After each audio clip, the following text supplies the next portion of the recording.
Welcome to the Higher Education e-learning and Core Curriculum Courses Workshop. I'm Christopher Beck, your instructor. A welcome to all those who are physically present as well as those who are watching this on the recording. First thing we'd like to do is do a quick quality check. First, can you hear me speaking and see a blue microphone beside my name?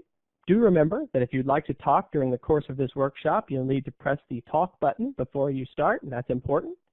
Second, can you see the words quality check at the top of the screen and see the slide? Lastly, can you see the red recording icon in the top right part of the screen? All those things look good to me, so let's continue. Our learning objectives for today are first to discuss how e-learning differs from face-to-face and distance learning, such as the idea of online learning and what we really mean in the context of this workshop as e-learning.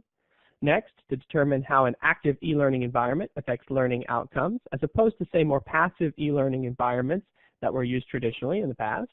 Lastly, we'll define and discuss communities of inquiry in an e-learning context and how they can be useful to creating a collaborative learning environment. Before we do all that, first I'd like to do a quick icebreaker. And this is based on types of e-learning. We're going to be using a Google Forms for this. So for this icebreaker, I'm going to read this prompt, and then I'd like for you to go to the Google Forms and do this quick survey. And what we're going to do is we're going to look at the results of the survey, and we're going to talk about them next time. In the last 10 years, we've seen a dramatic growth in online and blended learning, but not all methods are equally effective. Think about your own experience with online learning. Using the Google Forms survey, rate these e-learning tools and methods by least to most effective in producing long-lasting, engaging, and active learning. We're going to talk about what types of things that you have done before. For example, some of you may have done a MOOC. Maybe some of you have watched or listened to a video cast or a podcast or maybe YouTube videos. So think about these types of tools, and I want you to go to the Google Forms and rate them to what you found produced more long-lasting, active, interactive learning versus those that you found to be completely ineffective. Now, like I said, we're going to look at the survey later, and we'll talk about it in our discussion during the course. Now, when we say e-learning, a lot of people automatically think online learning or distance learning, and that has to do with some of the past ways that e-learning has been done. A lot of the time, e-learning, if you look to the left there, you can see a very traditional form of e-learning, which would be those books on tape. You would order a correspondence tape. This was the teaching company. It was actually one of the more famous corresponding tape companies. You would have an entire lecture series that you could listen to with your tape. You could do this also by satellite phone. Sometimes people would call in, watch a class that would be live on TV, so that would be synchronous, call in to participate. Now that's changed very dramatically since the 1990s. And on the right you can see something a little bit more up to date, a person using a tablet to interact with a possibly asynchronous course that is part textbook, part interactivity, part videos, a little bit of everything. And before we really think about what we mean by e-learning, I'd like for you to see this advertisement for an e-learning company on YouTube. It's fairly quick, it's about 2 minutes, and I want you to think about some of the things that they use to define e-learning, and I want you to think about that in the context of our course so that we can compare what their view of e-learning, and it is a very modern, up-to-date view, this was done in 2015, to what we think an effective form of e-learning would be. So quickly. What is e-learning? E-learning stands for electronic learning. It allows users to take courses online using electronic devices such as a computer, tablet, and even a smartphone. With e-learning, users can take courses from all around the world, 24 hours a day, 7 days a week. E-learning is a proven and effective way to educate your students while tracking their participation and assessment, all at a small fraction of the cost of traditional training. Using e-learning in your business, you can remove travel costs for your students as well as accommodations, training material, and teacher salary costs. E-learning courses are easy to maintain and update.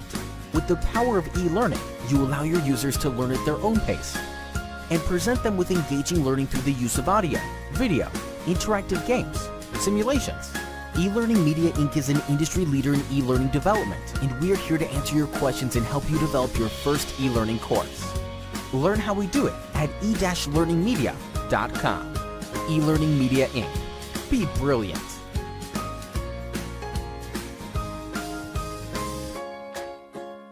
Now there was a lot going on in that advertisement.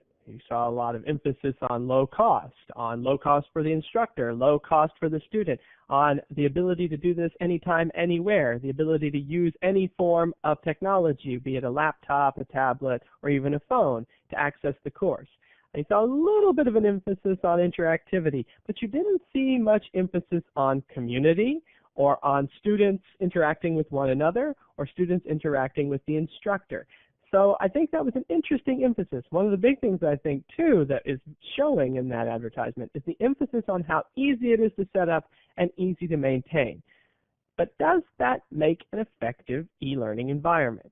Well, Dr. Randy Garrison thinks differently. In fact, Garrison argues that e-learning does not always have to mean distance or online learning. In fact, Garrison argues that a lot of the innovation in e-learning comes on campus, either through online classes that do not necessarily need to be online but do so to take advantage of a certain technology, or in blended or hybrid learning like this smart classroom that you're seeing in this picture here. So Garrison says that e-learning needs to in some ways be divorced from the idea of distance or online learning, that the reason to use e-learning shouldn't necessarily be that it's easy to maintain, that it's fire and forget, that it's cheaper, but that we can use technology to create a community of learners. He will call it a community of inquiry, and we'll talk about what that means here in a minute, that will in some ways transcend challenges that we see in a face-to-face course, that we can use electronic learning technology to enhance learning, that it doesn't necessarily have to be only because we are wanting to reach bigger distances or be more accessible, or definitely not to be cheaper for both the administration or the instructor, but maybe for the students. So let's talk a little bit about what that means. In fact, Garrison argues that collaborative e-learning done through a community model makes an active and engaging class that can be easily as effective as a face-to-face class and a community inside a face-to-face class, but can also do so with some of the benefits of an online or distance class, that you can do it regardless of distance and regardless of time. Now, what does he mean by a community model? What is a good, active community? Well, I'm going to ask you a quick discussion question, and I'd like for you to think about this.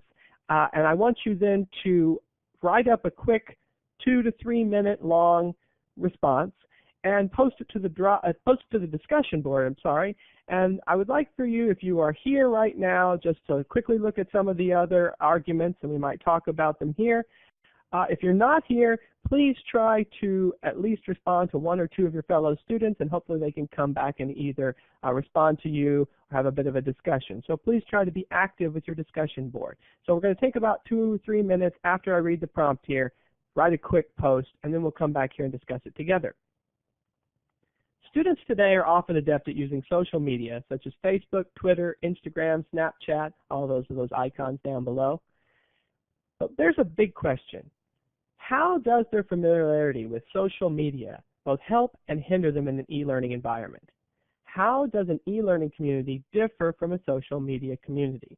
A lot of research, a lot of thought is going into the idea is that are these students who are technically savvy using a social media group, are they able to translate that into better learning in an e-learning environment? Because I think a lot of students will sign up for an online class or an e-class thinking, oh, I'm good at Twitter, I'm good at Facebook, I should be able to do this fine.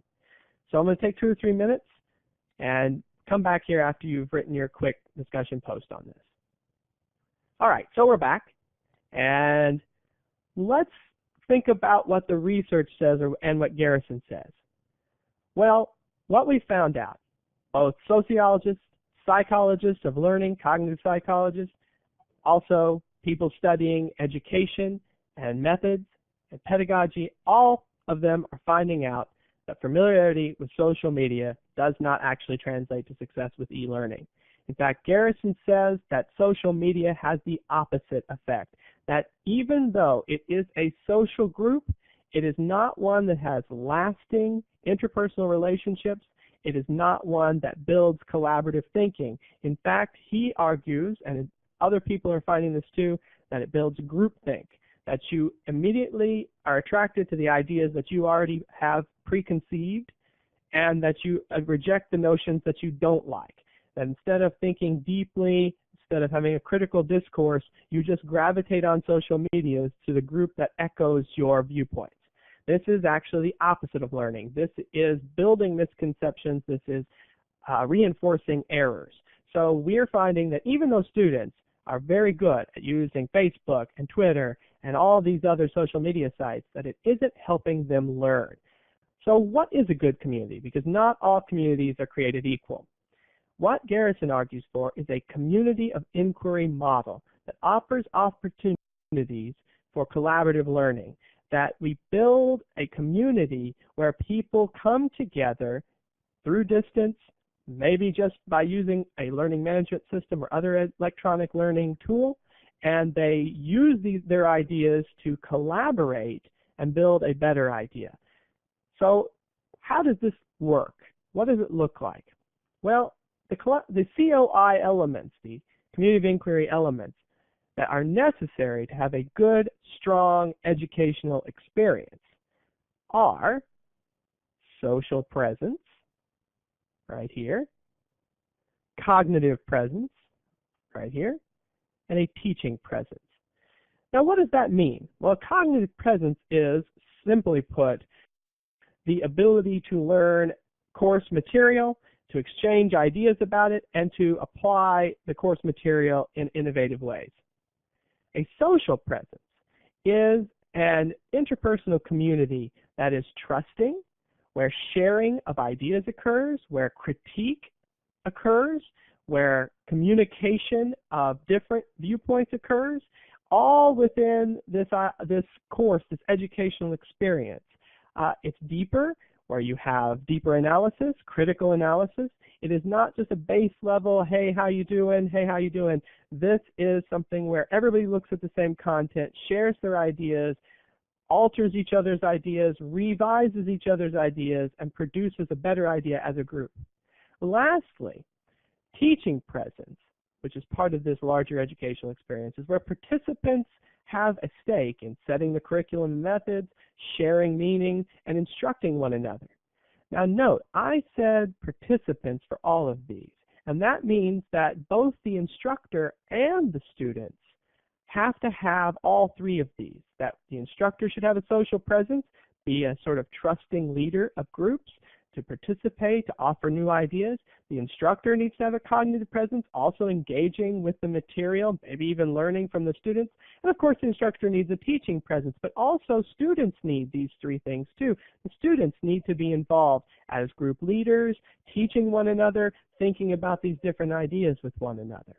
So all these things are important to building a very strong educational experience using the community of inquiry model.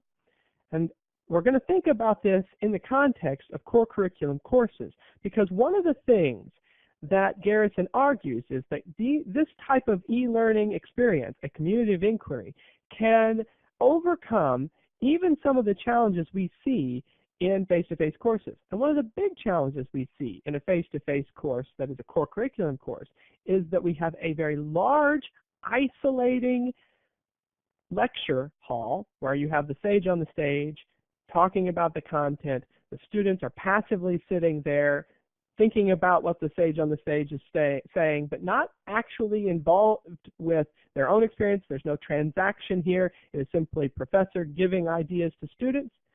They're not engaged. They're not active in their learning. What Garrison argues is that you can even take one of these large core curriculum courses and you can break them into smaller communities of inquiry so that your groups can have all three of these things, can have an active learning experience, all with the guidance of an instructor. So as we move forward with these workshops, we're going to think about how we can apply these ideas in the larger scale of a core curriculum course, where you might have students who are not majors, you might have very large courses, and you might have isolating courses in a face-to-face course. How can we use e-learning to change all that? So I do have an exit ticket activity. We just talked about it. So as we leave, I would like for you to, without looking back at your notes you just took, without thinking about what we just said, well, definitely think about what we just said, but without going back to watch the recording, Please write the 3 elements of the COI model and come up with in your own words 2 to 3 sentences describing each of the elements. And I'd like for you then to send that to me via email so I can check your work, make sure that you listened and understood that community of inquiry discussion there. Please be sure to incorporate some of the readings that you did as well as you were thinking about. Now, to conclude, Garrison makes an excellent point that using the proper model, e-learning can be as effective as a face-to-face course, while also having the benefits of an online or distance course of overcoming challenges of distance and time, that people can asynchronously interact with one another, they can synchronously interact with one another, they can use the written word, they can use the spoken word, they can use videos.